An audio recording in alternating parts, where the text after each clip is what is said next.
ঘনাদা ফিরলেন। প্রেমেন্দ্র মিত্র ফিরে এলেন ঘনাদা? তা ফিরতে গেলে তো যেতে হয় আগে। তিনি গেলেন কখন যে ফিরে আসবেন? যাবার মধ্যে ৭২ নম্বরে এসে অধিষ্ঠিত হবার পর একবারই এ আস্তানা ছেড়েছিলেন, সেই বাপি দত্তের সময়ে। বাপি দত্ত মানে যে বিগড়ি হাঁসে অরুচি ধরানো সেই বুনো বাপি দত্ত। তা নিশ্চয় আর বলতে হবে না।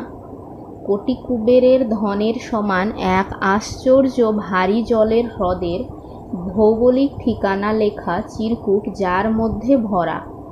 ঘনাদার সেই নস্যির কৌটো উদ্ধার করে দুনিয়ার সব আমিরের ওপর টেক্কা দেবার আশায় যখন সে দিনের পর দিন একরকম বিগড়ি হাঁসযজ্ঞ চালিয়ে যাবে, তখন একদিন হঠাৎ সত্যি এক বিগড়ি হাঁসের পেটে এক ক্ষুদে কৌটো পেয়ে সমস্ত ৭২ নম্বর প্রথমে একেবারে থ, তারপর আনন্দে আটখানা হয়ে ঘটা করে কৌটো খোলবার অনুষ্ঠান দেখাবার জন্য ঘনাদাকে প্রায় টেনে হিঁচড়ে ডেকে এনেছিল বাপি দত্ত নিজে।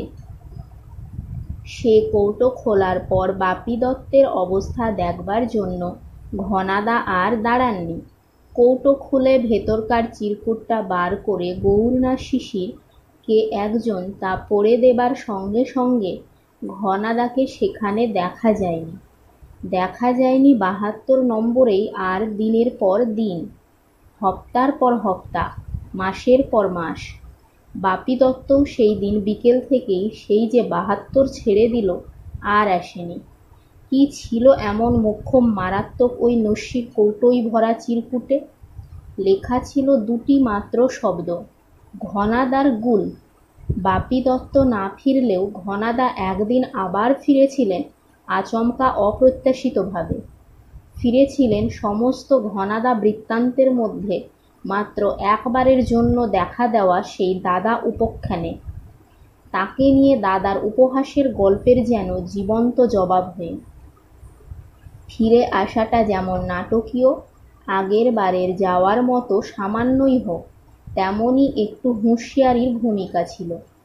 বিগড়ি হাঁসের পেটে নস্যির কৌটোয় কুবেরের তোষাখানার হদিশ পাওয়ার আশা নেহাত আজগুবি কল্পনার ফাঁপা ফানুস হলেও তা কখন ফাটে বলে মনের মধ্যে কৌতূহলের একটু সুরসুরি অন্তত ছিল।